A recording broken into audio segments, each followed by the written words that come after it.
மிக அதிகமான தாக்குதல்கள் தொடர்ந்து நடத்தப்படுகிறது. அதே நேரம் நேற்று மாத்திரமே 5 தடவைகள் 5 அலைகளாக பஹ்ரைன் மீது தாக்குதல்கள் நடத்தப்பட்டிருந்தது. அதே நேரத்தில் இன்றைக்கு ஈரான் விடுத்திருக்கக்கூடிய அறிவிப்பில் அமெரிக்காவுடைய MQ-9 வகையான ஆளில்லா விமானம் ஒன்றை தாங்கள் சுட்டு வீழ்த்தி இருக்கிறோம் என்கிற செய்திகளை சொல்லியிருக்கிறார்கள். MQ-9 அமெரிக்காட்ட இருக்கக்கூடிய அதி உச்ச ரோந்து ஆளில்லா விமானம். ஈரான் தரப்புல ஈரானுடைய அதிபர் மசூத் பெசக்ஷியன் கையெழுத்திட்டு இருந்தார்.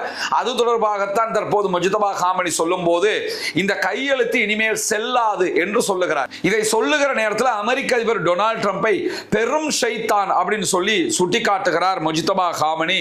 சிரியாவுக்குள்ள இன்றைய நாள்ல இஸ்ரேலிய ஆக்கிரமிப்பு படைகள் நுழைந்திருக்கின்றன.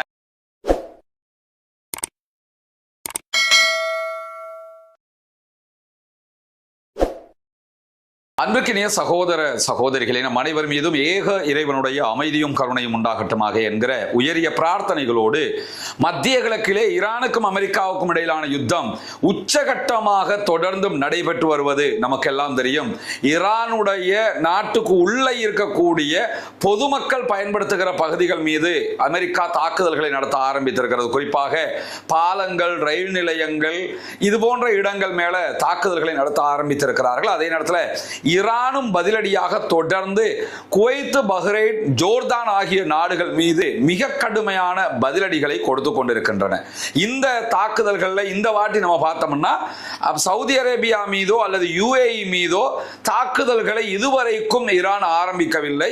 UAE சவுதி அரேபியாவுக்கும் சொந்தமான கப்பல்கள் மேல ஹொர்முஸ்ல அட்டாக் பண்ணாங்களே தவிர நேரடியாக இன்னும் வேறு எந்த தாக்குதல்களையும் அவர்கள் நடத்தவில்லை.